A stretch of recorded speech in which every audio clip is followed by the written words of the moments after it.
buenos días. Muy buenos días, bienvenido a esta casa editorial. ¿Cómo estás? Muy bien, muy feliz, nervioso, desde luego. Tranquilo, no pasa nada. Olvidémonos de las cámaras. Cuéntame un poquito acerca de ti, Emanuel. Bueno, primero que nada, soy escritor, periodista y últimamente me he dedicado a la difícil, pero también muy importante labor de la edición. Soy tuxtleco, aunque mi familia materna, que es con la que me crié, es del DF y de Guadalajara. Ok. Y yo soy egresado de la licenciatura en Lengua y Literatura Hispanoamericanas de la UNACH. He ganado 2 becas del PECDA en 2020 y 2022. Gané un premio universitario de literatura hace 5 años en nombre de Óscar Oliva por parte de la UNACH. Y hace 2 años fui acreedor al Premio Municipal de la Juventud de Tuxtla Gutiérrez en la categoría de promoción de las artes y la cultura. Nada más y nada menos. Lo justo. ¿Cuántos años tienes? 30. Así que jovencito. Relativamente jovencito, aunque por la edad, ya fuera de las convocatorias. Ok. Cuéntame, ¿cuándo nace estas ganas de escribir, estas ganas de recitar, estas ganas de entrar en el mundo cultural? ¿Y qué tan fácil y qué tan difícil es con el tema de las nuevas tecnologías hoy en día? Pues Dios, creo que siempre estuvo el espíritu de la escritura. Pues como todo joven fui, y ahorita con el tema de las películas de cómics, de superhéroes, siempre fueron los cómics. Por ejemplo, las enciclopedias fueron los primeros libros y las novelas de aventura de Julio Verne y Alejandro Dumas. Principalmente eso entre la transición en la infancia y la adolescencia. Pero yo creo que lo que me influye mucho para escribir es la idea de la memoria y la recreación. Primero la memoria por la vida familiar, que es donde siento yo que en toda gran obra de escritura, incluso de los grandes temas de los autores, los datos autobiográficos están ahí. De ahí parte. Cuando ya quieres ficcionalizar, en este caso reinterpretar la realidad que te tocó vivir. Pero en la prepa, cuando estamos en la desidia de querer tener una profesión, es que primero yo me inclino por la parte de las artes visuales. Quise ser ilustrador, dibujante y caricaturista, pero cuando estuve en la UNICACH llevé una materia que se llama formación lectora, una materia que muy bonita, que la llevé muy fácil, en ese entonces la imparte el maestro Rubén López Roblero, un gran promotor de la lectura, que ahorita ha estado muy movido. Y ahí es donde yo decido cambiar de licenciatura a lengua y literatura. Y cuando tomo esa clase es donde desisto de la idea de ser ilustrador, pero me empieza a gustar la escritura creativa. Inicio lengua y literatura, pero me topo con pared porque nos dicen los maestros que si bien tiene que ver con literatura, aquí forman investigadores y docentes, pero no poetas y escritores. Eso me quedó muy claro. Pero sí agradezco mucho de la carrera porque me dio lo que llaman las bases de la lectura. O sea, antes de querer dedicarte a escribir, la lectura. Entonces el plan de estudios de la licenciatura, las materias, me dieron ese sostén. Ok.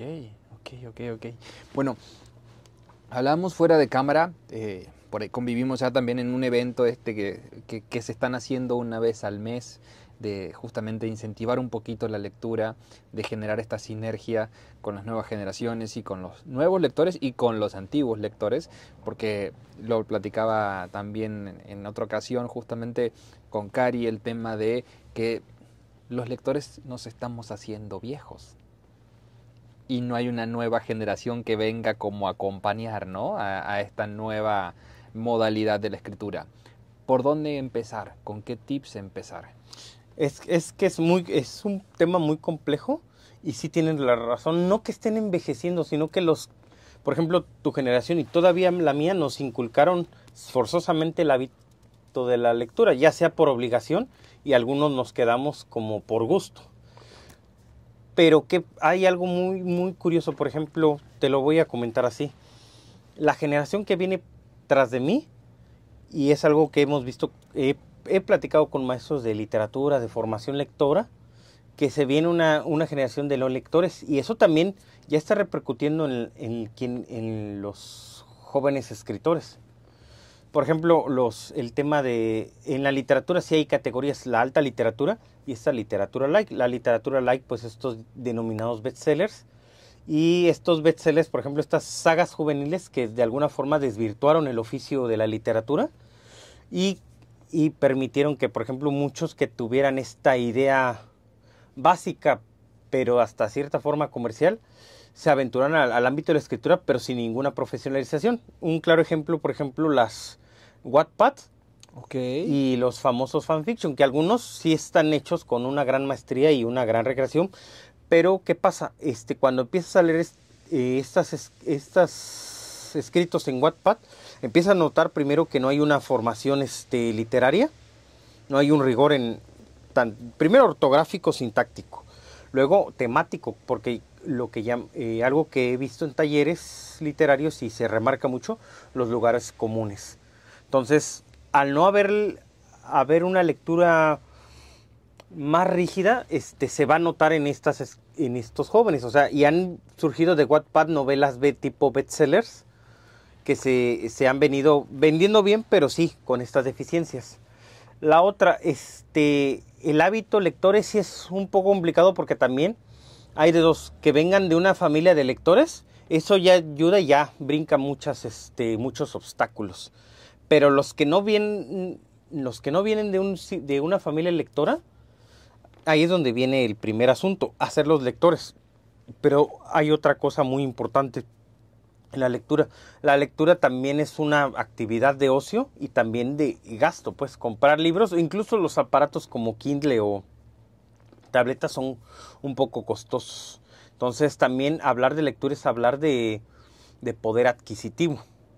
Entonces mucha gente también en las estadísticas de lectura tenemos que tener en cuenta primero lo del analfabetismo funcional. ¿Por qué se da? Si bien las personas que saben leer no quieren leer, primero la cuestión de laboral, las altas jornadas, dos, el tiempo, y que también qué tan funcional le es leer. Por ejemplo, muchos hablan acerca de los planes para erradicar el analfabetismo funcional. Claro que hay una muy buena intención del gobierno, o sea, no se puede negar, o sea, no se le puede echar toda la culpa al gobierno. Que sí se hacen planes, se invierte en impresiones de libros, en bibliotecas, y también están los intermediarios, los mediadores de sala de lectura, que a veces me he encontrado con personas que son alicientes a que sigan leyendo, pero también me he encontrado a gente, perdón la palabra, muy grosera.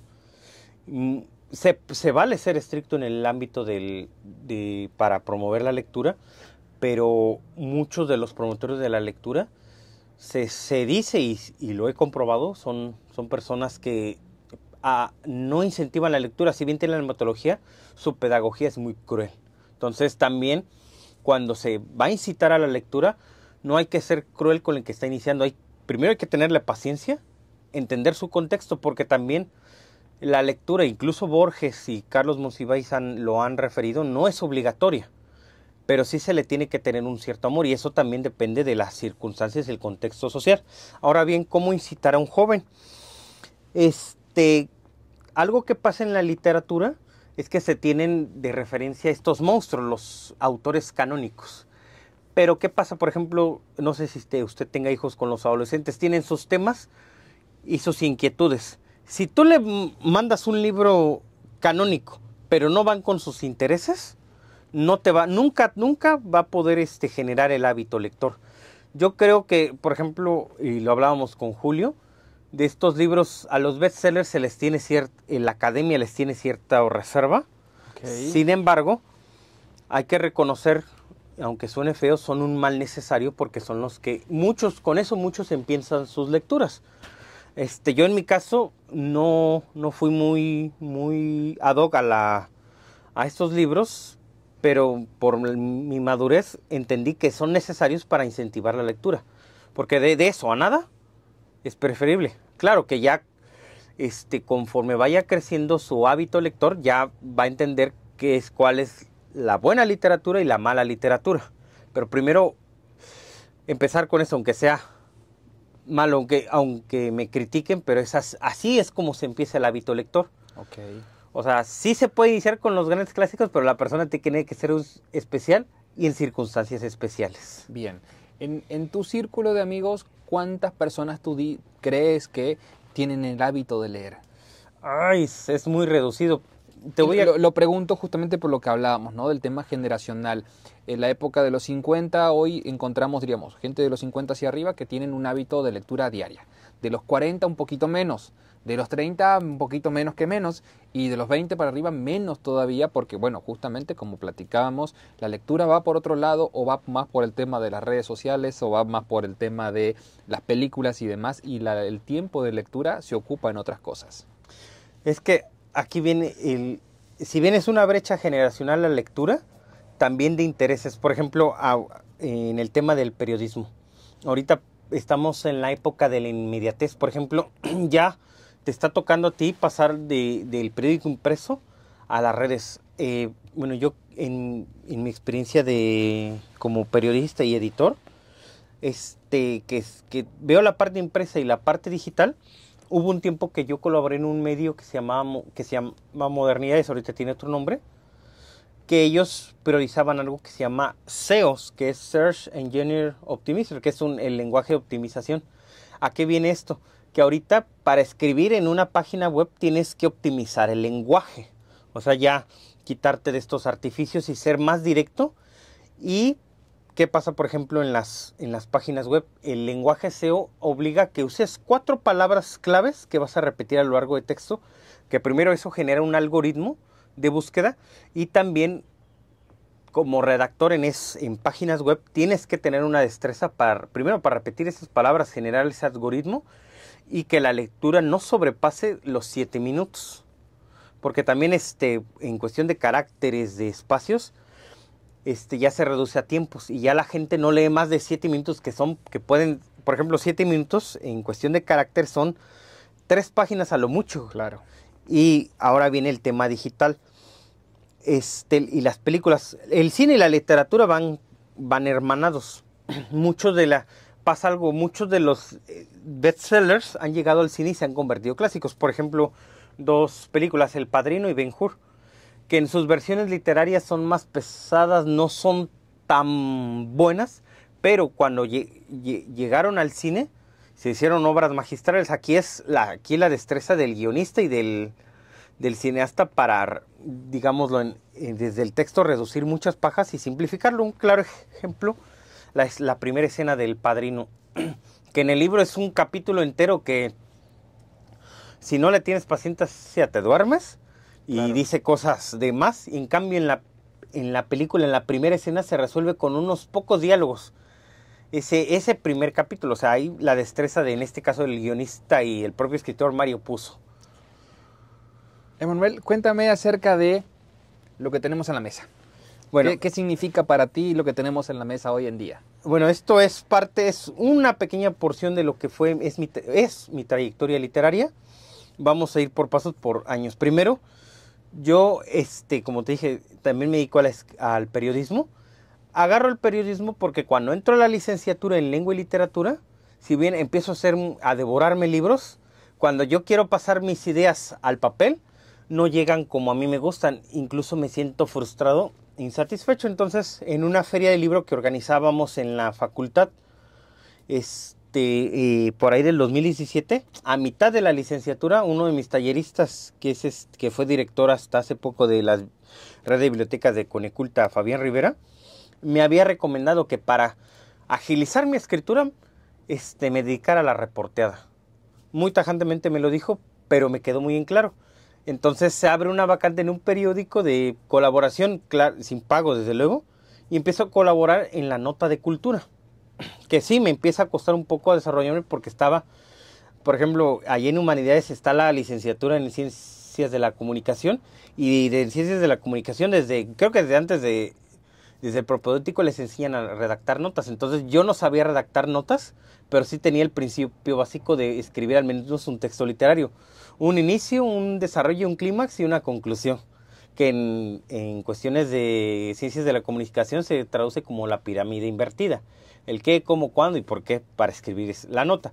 Entonces empiezo con, bueno, ya conocía el mundillo cultural porque cuando quise ser ilustrador llevé clases de dibujo en una galería llamada Caleidoscopio, empecé a dibujar y ahí es donde empiezo a involucrarme en el mundillo cultural, pero de cierta forma estaba limitado. Cuando empiezo en el periodismo cultural empiezo a conocer cómo se maneja el mundillo cultural, las actividades más recurrentes. Y ahí es donde yo empiezo con mis lecturas, empiezo a mejorar mi escritura. Me involucro en talleres, uno de ellos certificado por el INBA y Coneculta que se llevó en 2018 y por ahí tengo el librito de ese resultado. Pero por lo mismo de andar en el periodismo y en otros ámbitos, en ese mismo taller estaba auspiciado por el PECDA. Entonces empiezo a escuchar qué es el PECDA, PECDA es por sus siglas Programa de Estímulo Creativo y Desarrollo Artístico, son becas, al igual que el FONCA. Ahorita ya PECDA y FONCA ya están ligados, son uno mismo, aunque en categoría estatal y nacional. Entonces a mí me toca hace 6 años, precisamente en 2019, ir a una conferencia y los organizadores me invitan y empiezo a interesarme en qué es ganar una beca. Previamente yo ya había hecho bocetos de textos y de crónicas de un poco sobre mi infancia y sobre este Tuxtla 2000ero que me toca vivir. Entonces empiezo a leer, a informarme sobre cómo es la beca y empiezo a desarrollar el proyecto Queda en el 2019 y lo empiezo a desarrollar en el 2020. Desempleado y en plena pandemia. Entonces fue un proceso interesante. Esa es la primera. Luego en ese mismo año, la UNACH junto con el colectivo Carruaje de Pájaros abren la convocatoria del primer premio universitario. La UNACH ya había llevado premios universitarios, uno de ellos lo nombró hasta hace casi 20 años en honor a este poeta de la costa, Joaquín Vázquez Aguilar. Sin embargo, no se le dio continuidad. En ese entonces, como Óscar Oliva tenía su taller de escritura, del cual estuve unos meses y se impartía los sábados en el Museo del Café, era un personaje que vivo de los Espigos Amotinados, una generación importante en la literatura mexicana, seguía vivo. Entonces, para darle ese renombre, nombraron ese premio. Y habían 3 categorías: cuento, crónica y poesía. Y yo, dentro del desarrollo de esta primer beca del PECDA, empiezo a desarrollar un texto sobre, y creo que no me van a dejar mentir que sucedió los primeritos días, las incongruencias y las tonterías que pasábamos cuando empezó todo esto de la sana distancia, del temor de que nos llegara a pasar algo, de que durara más, y también lo chusco que era, por ejemplo, cómo es que apenas nos estábamos dando cuenta que estábamos en una pandemia, por decir así. Entonces empiezo a nombrar esas cosas, por ejemplo, la imprudencia de la gente de que no respetaba la sana distancia al formarse en la fila del supermercado. Me tocó y fue un caso muy viral en esos días, cuando que estaba prohibida la venta de alcohol para no incentivar las reuniones. Una familia con un coche, una camioneta carcacha, llenando, casi, no le miento, vaciando un modelorama y vaciándolo al camión, y luego llega la patrulla, los multan y luego, o sea, se hace todo un desmole. Entonces, eso lo plasmo en este libro, A Fuerza de Futuro, que es el resultado del premio, y concurso con un texto que se llama Tuxtla York, mostrando todas estas incongruencias desde las redes sociales y desde el ámbito físico, porque teníamos, al final de cuentas, teníamos que salir para comprar la despensa, ¿no? Claro. No, todavía lo que son los servicios de Didi apenas estaban vislumbrándose, que en ese momento se aceleraron. Entonces, de ahí, del texto de Tuxtla York, ganó el primer concurso universitario, que se pudiéramos decir, me sumo una estrellita. Luego en 2021, igual desempleado y con problemas económicos, yo empiezo a fraguar otro proyecto, pero ya enfocado en la vida familiar materna, en este caso la vida de mi abuela, y lo titulo La Senda de la Mujer Lagarto, que habla sobre la vida de las ferias que le toca vivir a mi abuela, y sobre todo la infancia, porque mi abuela, bisabuela y tatarabuela son las personas que en León, Guanajuato, inician la tradición de la Mujer Lagarto, que fue un proyecto un poco complicado, pero ya en unos meses, yo creo, nos vamos a estar viendo acá para hablar de este proyecto. Ok, perfecto, perfecto, perfecto. Y lo que acabas de presentar hace muy poquito. Ok, aquí, perdón por ser redundante, este libro es el resultado de mi primer PECDA. El título original era Confesiones de Imaginarios, pero cuando lo terminé, pasa algo muy curioso. Desarrollo bien mi proyecto, pero cuando me empiezo a adentrar a descubrir qué es lo que están escribiendo mis contemporáneos en el centro del país, en el sur o en el norte, es cuando me empiezo a ver que estoy en una gran desventaja. Este libro lo saqué en la categoría de crónica. La crónica aquí en Chiapas tiene ya una tradición que se podría decir que es más que nada como una forma de documentar la historia. Pero muchos cronistas, entiendo esta parte, como que les toca ser también historiadores y geógrafos. Entonces, sus textos, si bien podrían tener una connotación literaria, muchas veces terminan siendo más que nada esos documentos. Y lo entiendo porque a ellos les toca la chamba de tener que registrar y muchas veces dejan de lado su experiencia. Y yo no les critico esa parte porque entiendo que dada la tradición y también que ellos también, porque muchos de estos cronistas de pueblo son maestros normalistas, claro, o abogados o personas que sí dentro del pueblo pudieron ir a las universidades. Entonces dentro de sus, no de sus limitaciones, sino de su contexto se hacen cronistas, pero ellos documentan los hechos históricos y renombran y siguen revisitando a los personajes históricos. Entonces, cuando yo empiezo a leer primero la antología de la crónica latinoamericana de Darío Jaramillo, me empiezo a dar cuenta de esta gran riqueza literaria que la crónica tiene, enfocada primero en el periodismo narrativo. Ejemplos muy notorios son Elena Poniatowska y Gabriel García Márquez, aunque hay otros más, pero son los más reconocidos, que gracias al periodismo pudieron construir una obra literaria.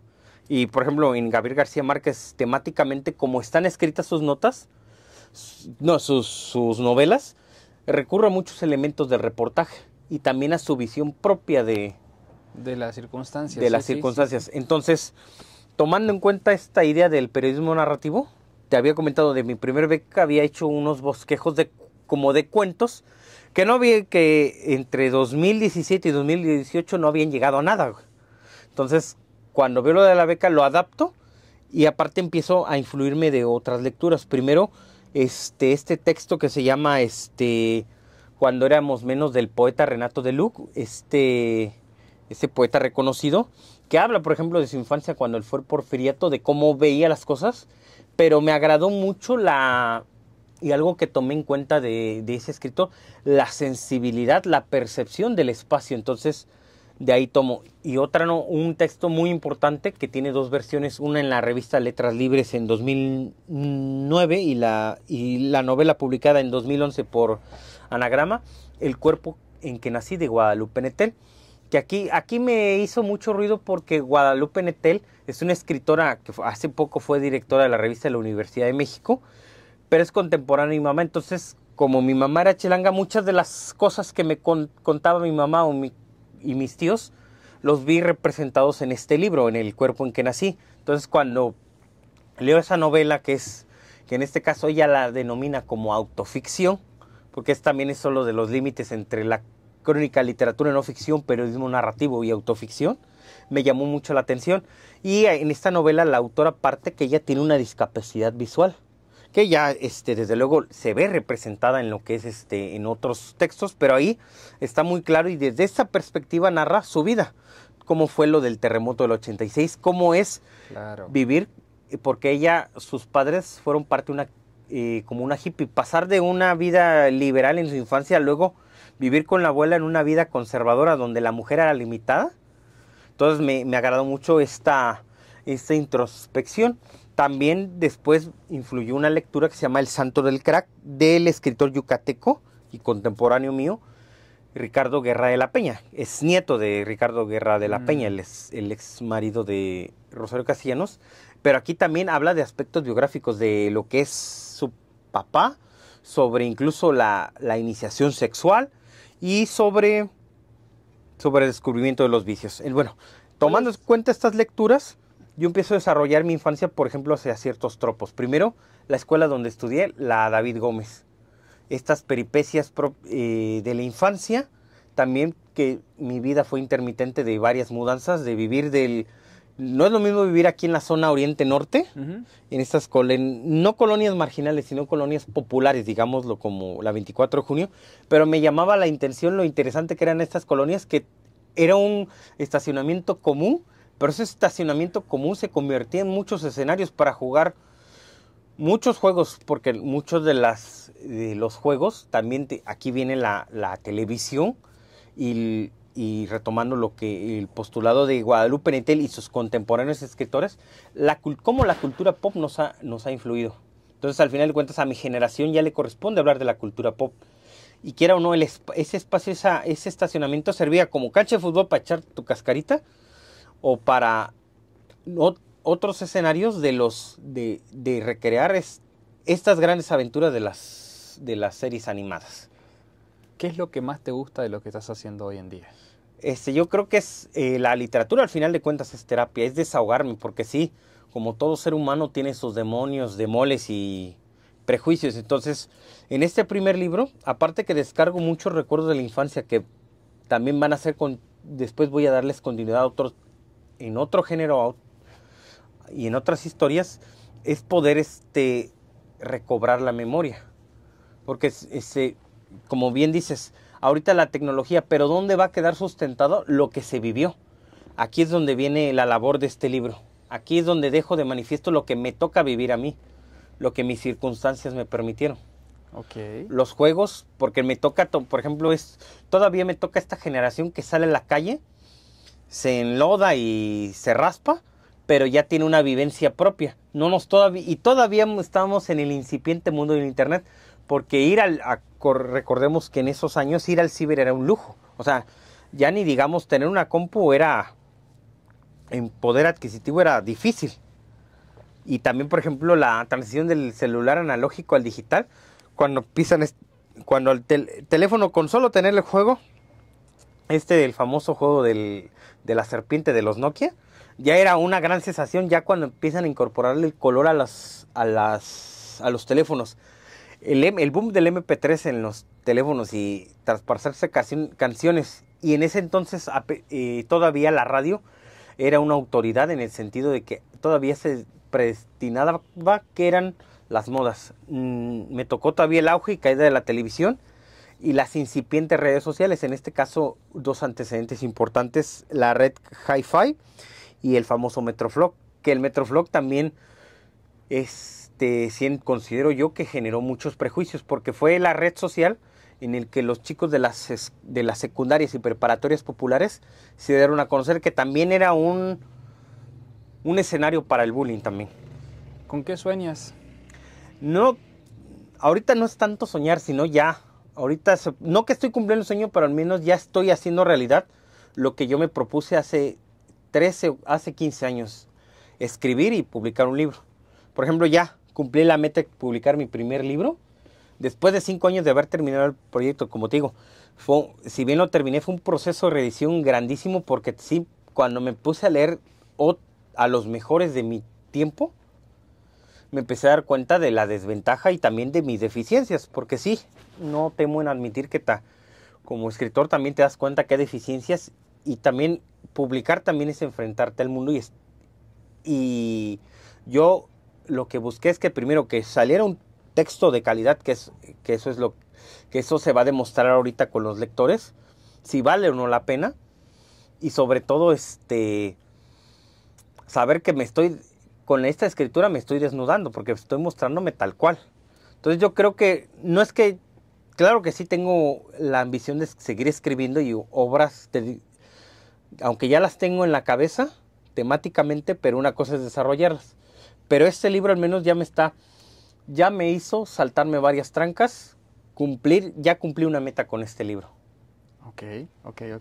Bueno, yo agradezco muchísimo el tiempo. ¿Redes sociales para seguirte? En Facebook estoy como Manuel Grajales Clavel, en Instagram como Manu Gracla, al igual que en Twitter. Twitter casi no la uso, Instagram.